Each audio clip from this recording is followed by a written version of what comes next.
এতদিন পাশে ছিল, কারণ জামাতের ভোটগুলা নিতে খুব মজা লাগছে। এখন যখন তাদের হাতে ঘা লাগছে, তখন জামাতের বিরোধিতা করতেছে। মনে রাখবেন, বিএনপি জামাতের ম্যান্ডেট ছাড়া একবারও ক্ষমতা যাইতে পারে নাই। একবার গেছিল 18 দিন, ঠিকতে পারে নাই। কি হচ্ছে, 2 দিন পরে ক্ষমতা চেঞ্জ হয়ে গেলে এরা ক্ষমতায় আসবে, আর তখন আমার আর চাকরি থাকবে না। ওই ভয়ে তারা এখন তাদের ব্যাপারে স্টেপ নিচ্ছে না। কিন্তু আমরা বারবার প্রশাসনকে বলছি যে আগের দিন নাই। জুলাইয়ের আগের বাংলাদেশ, 90-এর রাজনীতি আর 2025-এর রাজনীতি, 2024 পরবর্তী রাজনীতি আর এক হবে না। সুতরাং টিকে থাকতে হলে তোমাকে মানুষের মতো আচরণ করতে হবে। তুমি আগের মতো ফ্যাসিবাদী আচরণ করবা। কোরআনের প্রোগ্রাম গুলো হচ্ছে, আওয়ামী লীগও এত দ্রুত এত বড় স্টেপ গুলো নেয় নাই। তারা মাহফিলে বাধা দিচ্ছে। তারা এই যে আমাদের নোয়াখালী, এরপরে ওই অঞ্চলগুলোতে মসজিদের ভিতরে আমাদের ভাইদেরকে রক্তাক্ত করছে। গতকাল, আজকেরও ঘটনা দেখলাম, আমাদের বোনেরা কোরআনের তালিম করে, সেখানে গিয়ে তারা বাধা দিচ্ছে। এরা এখন কোরআনের গণশত্রুতে পরিণত হয়েছে। এটা লজ্জাজনক বিষয়।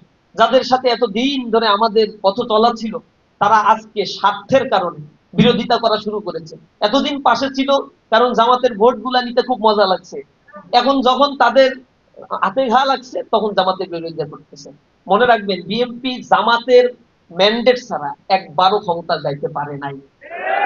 একবার গেছিল 18 দিন, ঠিকতে পারে নাই।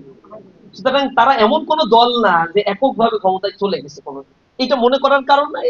আর খুব বেশি পপুলার এটাও আমার কাছে মনে হচ্ছে না। আমাদের কাছে একটা সুযোগ তৈরি হয়েছে।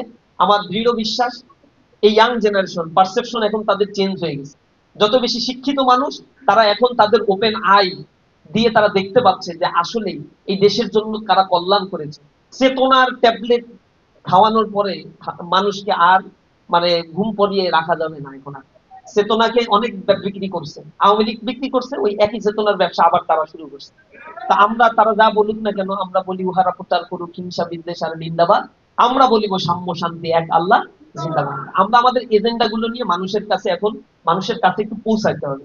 আপনি যদি এই মানে ঢাকায় বৈশা আর এই 2-একটা মিটিং সিটিং